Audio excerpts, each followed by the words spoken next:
shall after supper," said Pigwig decidedly. Pigling Bland made more porridge and watched her shyly. She finished a second plate, got up and looked about her as though she were going to start. "You can't go in the dark," said Pigling Bland. Pigwig looked anxious. "Do you know the way by daylight?" "I know we can see this little white house from the hills across the river. Which way are you going, Mr. Pig?" "To market. I have 2 pig papers.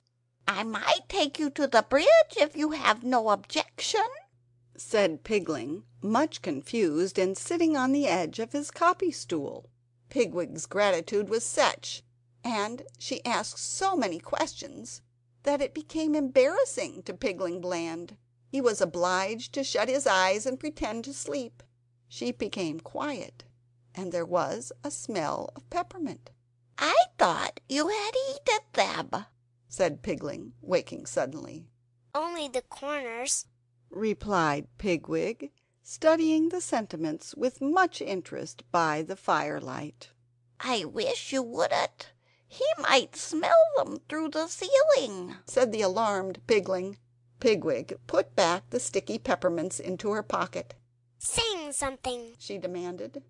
I am sorry. I have a toothache," said Pigling, much dismayed. "Then I will sing," replied Pigwig. "You will not mind if I sing itty-titty? I have forgotten some of the words." Pigling Bland made no objection. He sat with his eyes half shut and watched her. She wagged her head and rocked about, clapping time and singing in a sweet little grunty voice. "A funny old mother pig lived in a sty, and 3 little piggies had she. Tee, itty, tee, itty, tee, umph, umph, umph. And little pig said, wee, wee." She sang successfully through 3 or 4 verses. Only at every verse her head nodded a little lower, and her twinkly eyes closed up. "Those 3 little piggies grew picky and lean they might for well be. For somehow they couldn't say umph, umph, umph, and they wouldn't say wee, wee, wee. For somehow they couldn't say umph, umph, umph."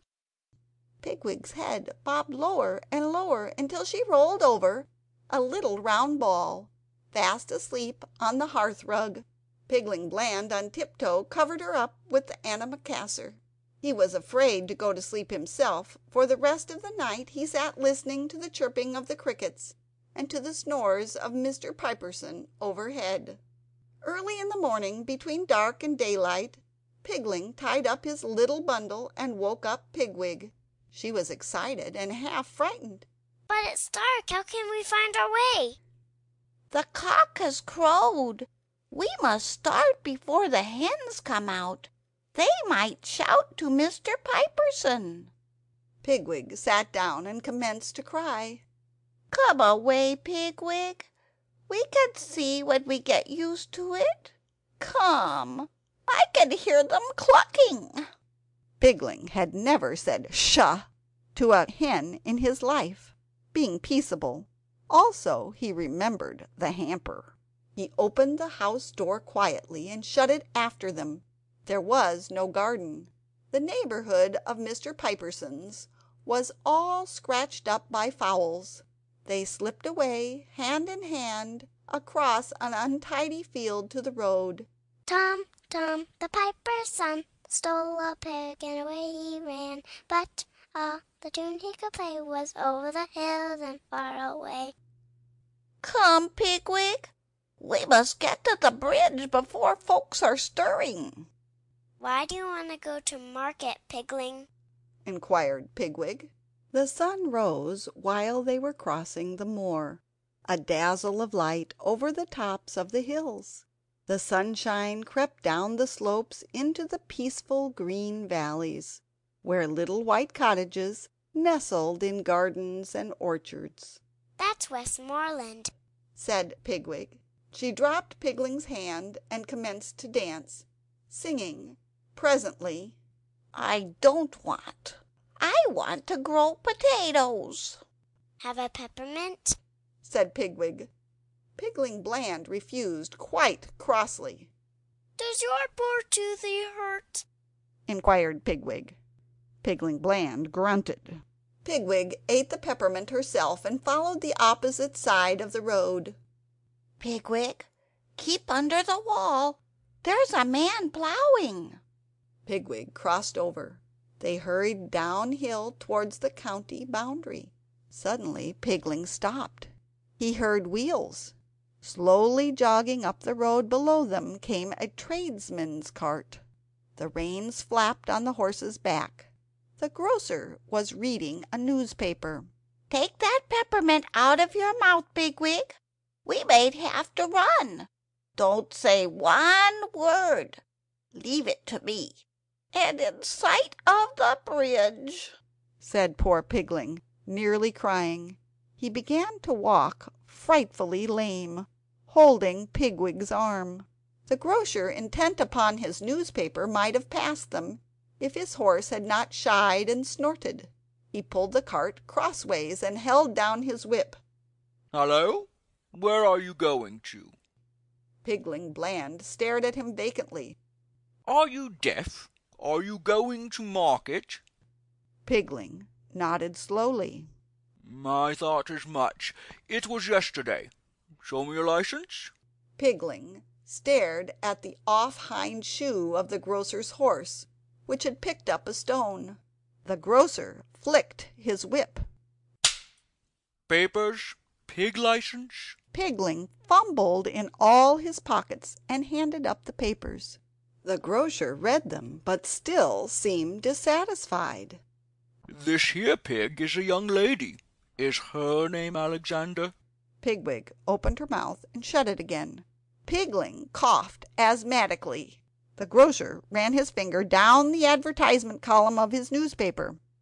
"Lost, stolen, or strayed, 10 shillings reward." He looked suspiciously at Pigwig. Then he stood up in the trap and whistled for the ploughman. "You wait here while I drive on and speak to him," said the grocer, gathering up the reins. He knew that pigs are slippery, but surely such a very lame pig could never run. "Not yet, Pigwig. He will look back." The grocer did so. He saw the two pigs stock still in the middle of the road.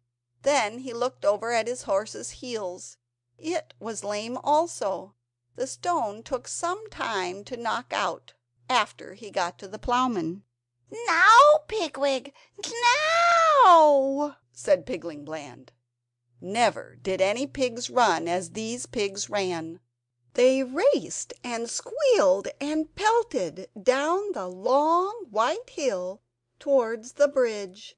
Little fat Pigwig's petticoats fluttered and her feet went pitter-patter, pitter, as she bounded and jumped. They ran and they ran and they ran down the hill and across a short cut on level green turf at the bottom, between pebble beds and rushes. They came to the river. They came to the bridge. They crossed it hand in hand. Then, over the hills and far away, she danced with Pigling Bland. End of chapter 18. Recording by Jenny Lundak with Mason and Jefferson Montoya. Recorded in June, July, and August of 2009.